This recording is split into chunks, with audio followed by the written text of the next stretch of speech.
ही माझी रांगोळी संक्रांतीची आणि ही रेसिपी तीळ गूळ कचोरी. ही तुम्हाला यूट्यूबवर नाही मिळणार, शोधूनही सापडणार नाही आहे. तर माझ्या रेसिपीचं तुम्हाला गूढ कळलंच, तेव्हा तुम्ही नक्की बघा.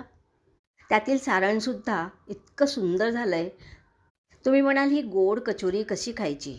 अरे खूप सुंदर लागते.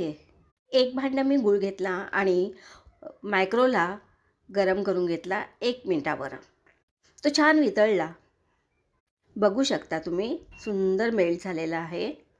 आता मी ह्याच्यामध्ये 1 चमचा तूप घालते आहे. तूप छान मिक्स करूया. आता तिळाचा कूट जाडसर करून घेतला मी आणि त्याच्यामध्ये त्याला मिक्स करायचं आहे आपल्याला.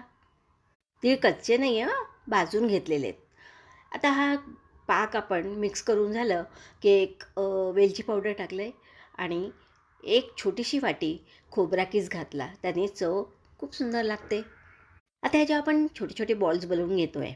बॉल्स बनवून झालेत की आपण मैदा घेतला आहे आणि तो त्याच्यात मीठ घालून घ्यायचं आणि एक छोटीशी वाटी तेल घातलं आहे, जेणेकरून मैदा आपल्या मुठीमध्ये येईल असा. आणि असा छान भिजवून घेतला साध्या गार पाण्यानेच. त्याला रेस्टला वगैरे ठेवायची गरज नाही, लगेच तुम्ही बनवू शकता. याचेसुद्धा छान गोल बनवून घेतलेत मी. ज्या आकाराची सारण होतं त्याच्या थोडंसं किंचित मोठा, जेणेकरून सारण त्यात मावेल.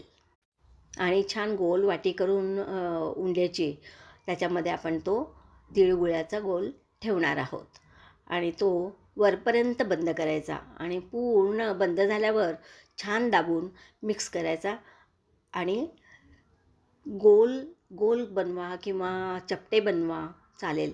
आणि पहिल्यांदा तेल गरम करून घ्यायचं. मंद आचेवर परत आपल्याला स्लो आचेवर तळायचे आहेत, म्हणजे ते कुरकुरीत होतील. दुसऱ्या रेसिपीत भेटूया आपण. तोपर्यंत बाय.